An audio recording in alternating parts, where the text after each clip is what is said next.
In today's video, I'm going to teach you how to copy a Google Meet link. Whether you're organizing a virtual get-together or setting up an online meeting, sharing the correct link is crucial to ensuring everyone can join seamlessly.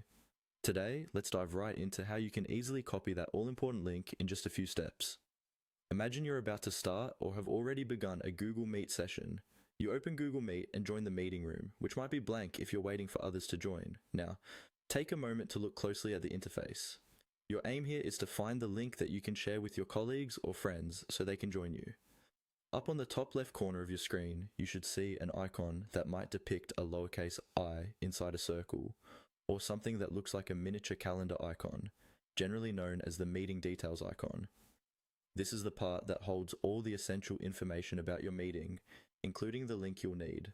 Tap or click on this icon. Once you do, a drop-down or a sidebar will appear, unveiling the details of your Google Meet session. Among these details, you will spot the meeting link. It's often bolded or prominently displayed, so it's hard to miss.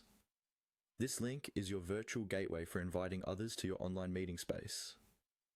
Here's a handy tip. Before you just highlight and copy it in a rush, make sure that it is in its entirety. Sometimes these links can appear long, so ensure you have captured the complete URL so no one faces issues while joining the meeting. Now, all it takes is a simple click or tap on the link itself. A small menu will appear, offering the option to copy link. Now you have the link on your clipboard, ready to be pasted wherever you need to share it, be it an email, a text message, or even through a chat platform like Slack or WhatsApp. Consider adding a brief note or context when you share it. Let your recipients know the purpose of the meeting, when it starts, or any other relevant details.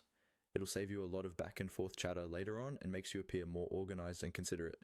And there you have it. You've pinpointed, copied, and are all set to disseminate your Google Meet link with ease. Remember, sharing the correct link enhances the ease of access for all participants, thereby preventing any connectivity issues when your meeting's about to start. I hope this step-by-step guide was clear and helpful. If it was, please don't hesitate to subscribe for more straightforward tech tips, and share this with anyone who might need it. Stay tuned to simplify more tech tools in your daily life. Thanks for watching, and I'll see you in the next video.